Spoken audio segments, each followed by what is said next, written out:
नमस्कार दोस्तों, मैं संजय यादव। आज मैं आपको एनवायरनमेंट पढ़ाऊंगा। तो आइए देखते हैं कुछ टर्म्स जैसे एनवायरनमेंट, इकोलॉजी, इकोसिस्टम और levels of organisation in ecology. सबसे पहले हम देखते हैं एनवायरनमेंट को। कोई भी जीव अपने पूरे जीवन के दौरान जिन घटनाओं से प्रभावित होता है, जिन चीज़ों से, वस्तुओं से घिरा होता है, उन सबको संयुक्त रूप से एनवायरनमेंट या पर्यावरण कहते हैं। बहुत ही सिंपल डेफिनेशन है, बहुत ही आसान है। इकोलॉजी और इकोसिस्टम ये दोनों ऐसे वर्ड हैं जो हमको बार बार कंफ्यूज कर देते हैं।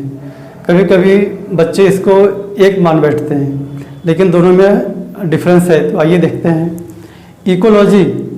इकोलॉजी एक साइंस है, इसको परिस्थिति विज्ञान कहते हैं।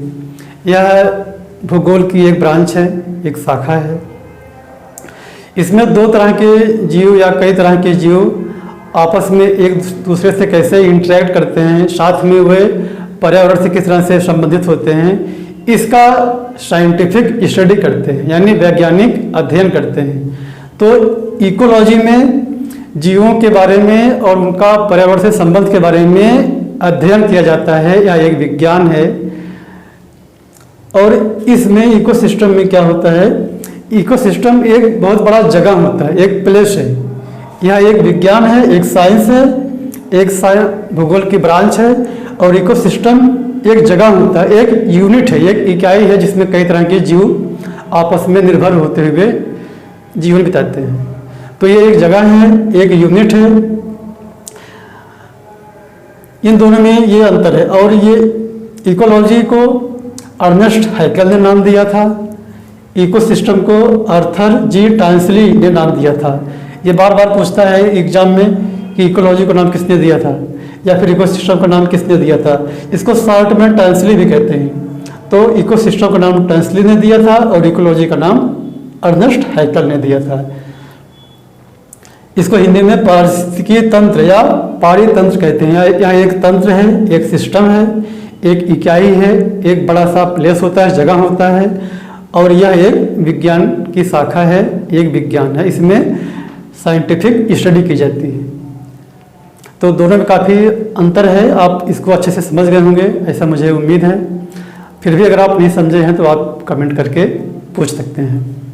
अगला है levels of organisation in ecology. Ecology में संगठन का स्तर सबसे पहले है इंडिविजुअल।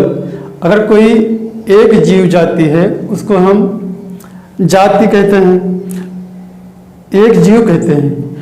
अगर वो कई संख्या में है तो उसको पॉपुलेशन या आबादी कहते हैं।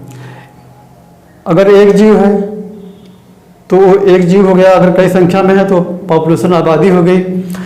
अगर इस तरह से कई जीवों की एक आबादी है, जैसे एक आबादी डियर की है, एक आबादी एलिफेंट की है, एक आबादी लायन की है, वो आपस में मिल करके एक कम्युनिटी, एक समुदाय का निर्माण करते हैं। इसका मतलब कम्युनिटी एक बड़ा एरिया होता है जिसमें कई तरह की आबादी होती है।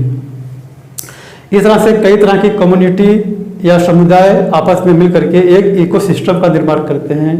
इकोसिस्टम बड़ा होता है, जैसे किसी फॉरेस्ट का इकोसिस्टम या फिर किसी रेगिस्तान का इकोसिस्टम या फिर किसी घास के मैदान का इकोसिस्टम। तो ये इकोसिस्टम काफ़ी बड़ा एरिया होता है, यह एक इकाई होती है, जैसा कि मैंने अभी आपको बताया। कई तरह का इकोसिस्टम मिलकर के बायोम का निर्माण करता है और कई तरह के बायोम से बायोस्फीयर का निर्माण होता है। तो ये आप कोई जीव जाति, आबादी और समुदाय को तो आप अच्छे से समझ रहे हैं, लेकिन इकोसिस्टम और बायोम को हम अगले वीडियो में थोड़ा डिटेल्स में देखेंगे। आज के वीडियो में बस इतना ही। मुझे उम्मीद है कि मेरा वीडियो आपको पसंद आएगा और प्लीज़ आप मेरे वीडियो को लाइक करें, शेयर करें, मेरे चैनल को सब्सक्राइब करें। मिलते हैं नेक्स्ट वीडियो में। Thanks for watching.